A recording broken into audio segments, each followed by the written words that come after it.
After hours and hours of redesigning my app based off of the extensive feedback that I got from users, I can finally say that it is done. And to top it all off, I got it approved by a mentor on the first try, which made me even happier. So then it was off to the case study, and I'll be honest, I was dreading this part.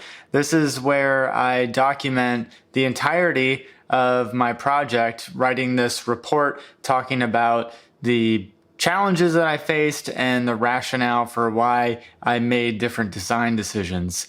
And I just don't really like writing prose like this, so I had a lot of internal resistance with doing this. And not only did I have a lot of internal resistance, but this is one area where Avocademy just didn't have a ton of instruction on what to do. Like, they had a 3-minute video talking about the elements of what to put in a case study, and they even have an example case report, which is very helpful, but they don't talk about what you actually put in the case study. Like, what am I actually writing? Like, I get that I have the different headings and sections, but what is it that I should be putting in there that makes it a compelling read for a potential employer? The only thing that Avocademy says to do is to write what I did and then say why I did it. And that makes sense in theory, but how do I actually articulate that in a way that's compelling to readers? Because one of the things that I see from YouTube videos from people in the UX space is how important it is for a portfolio to have storytelling and for it to be engaging to readers. But Avocademy doesn't really address this topic. And like I said before, they provide an example case study, which is immensely helpful, but I will say it's pretty cut and dry. It's not like it's super engaging to read. So then I wonder, how important is it even really to have, good storytelling and an engaging narrative in a case study? Maybe it's not that important. Now, the big challenge with my case study is that it's just not straightforward at all. What was once a project where I was finding a solution for musicians who struggled with finding time to write music has now morphed into this essentially a social networking app for musicians. So finding a compelling way to write this out in a case report is very challenging because the example template that Avocademy shows, basically everything goes smoothly and there isn't like this giant pivot like what I have with my project. So for me, I figured the best thing to do is I actually added a section called The Pivot,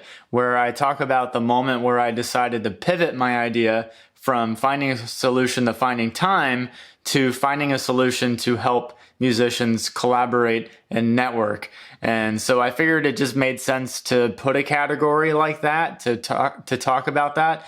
I don't really know if that's the best way to go about doing it, but it made sense in my head, and it seems to read fairly well on paper. And if nothing else, it at least stands out from a sea of other case reports that maybe don't have a big pivot or some sort of change in story arc, so to speak. The other thing I'm trying to do to make my case study more engaging is I'm trying to lay out all the problems that I faced within my project. I figured if I just wrote it out as this streamlined, easygoing report, it just would be boring. So I decided to list out the problems that I faced in each of the sections where it was appropriate. So for example, I talked about how designing the matches screen on my app was an absolute bitch. So I talked about that, just with less vulgarity. And another thing I talked about was how I just had a sheer amount of feedback during the user testing. And so trying to conceptualize all that feedback and then turn it into an actual redesign was just an immensely time-consuming and difficult process. So I talked about that, and if anything, I'm hoping it at least gives just a little bit more life to the project, that there was an actual human behind this. With that said, I'm about 90% done with my case study. The only section I have left to do is the final section, which is the reflection. And so this is probably one of the more important sections where I talk about what I learned. I'm imagining talking about the limitations that I faced in my study, as well as future ideas on how I might carry this forward into future iterations. And so I'm actually pretty excited to talk about that piece of it. And then once I finish that, I submit it to the Avocademy Slack channel where I get that approved by a mentor. And then once I do that, it is off to the final assignment of Avocademy, which is to create a portfolio website using UXfolio. And so for this, I use that website to create a portfolio, and then I just take the information from my Google Doc, which has my case report, and then I put it on UXfolio, design it in a way that looks visually engaging, and then ideally I should be done. And then I just got to get that approved, and then I will be officially finished with Avocademy Foundations Bootcamp. So yeah, I can confidently say that I should be done with Avocademy by the end of next weekend, as long as everything is approved by a mentor, which I feel like it should be by then. So yeah, it's been a long process. What was supposed to be an 8-week bootcamp is now turning into a 13-week bootcamp.